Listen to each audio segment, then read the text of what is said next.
संगीतमय गधा। ये कहानी एक गधे की है जिसका मालिक एक धोबी था। धोबी बहुत ही कंजूस था।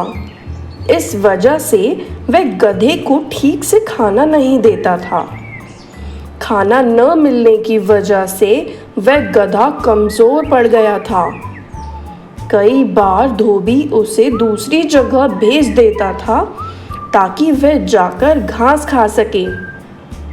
एक दिन गधा खाने की तलाश में अपने घर से दूर जंगल की ओर चला गया। जंगल में चलते चलते उसके पास एक गीदड़ आया और उससे बोला, क्या बात है मेरे दोस्त, तुम इतना कमज़ोर क्यों लग रहे हो? क्या तुम्हें खाना नहीं मिलता? यह सुनकर गधा बहुत ही उदास हो गया और उदास होकर गीदड़ से बोला, मेरा जीवन बहुत दुखद है मेरे दोस्त। मेरा मालिक मुझे ठीक से खाना नहीं देता और इसी वजह से मैं कमज़ोर हो चुका हूँ। वह मुझे यूं ही छोड़ देता है और देखो, आज भी वह मुझे घास चरने के लिए छोड़ गया है। मैं चलते चलते यहाँ आ गया हूँ। यह सुनकर गीदड़ को भी उस पर दया आ गई और उसने उस गधे से कहा, तुम चिंता मत करो, मेरे पास पेट भरने का बहुत ही अच्छा इंतज़ाम है। यहाँ से कुछ ही दूर एक बाग है। उस बाग में स्वादिष्ट सब्जियां और फल हैं। वह सब्जियां और फल खाकर हम वापस से तंदुरुस्त हो सकते हैं।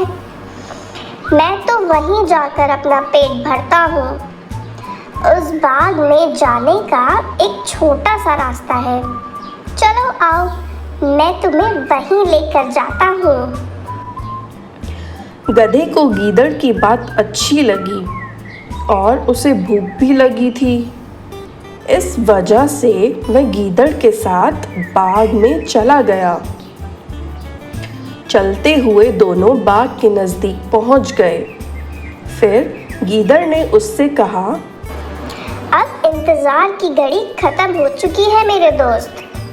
अब तुम ऐसे स्वादिष्ट और लजीज फल सब्जियां खाओगे जो तुमने आज तक नहीं खाए होंगे।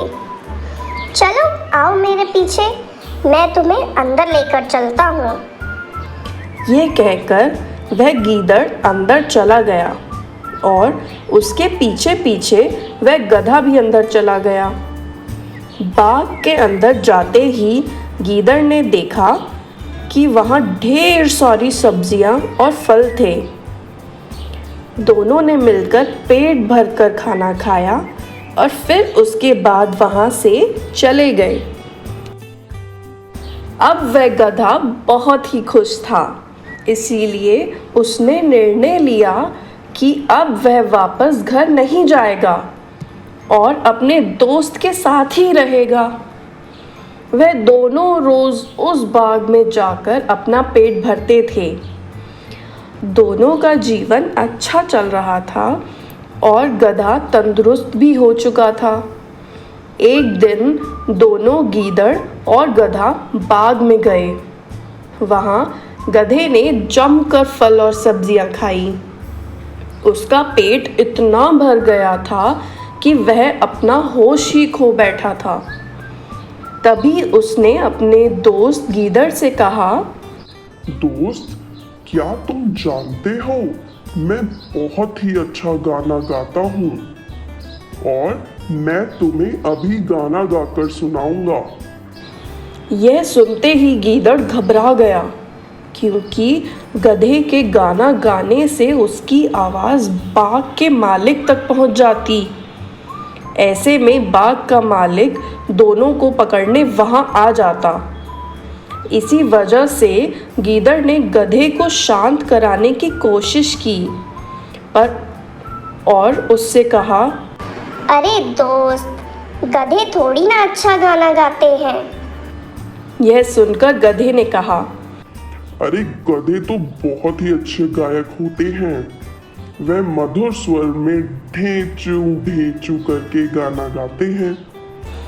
गीदड़ समझ चुका था कि गधे को चुप नहीं कराया जा सकता। इस वजह से उसने वहां से निकलने के बारे में सोचा। गधे से बोला, ऐसी बात है तो फिर मैं तुम्हारी बात पर विश्वास कर लेता हूँ।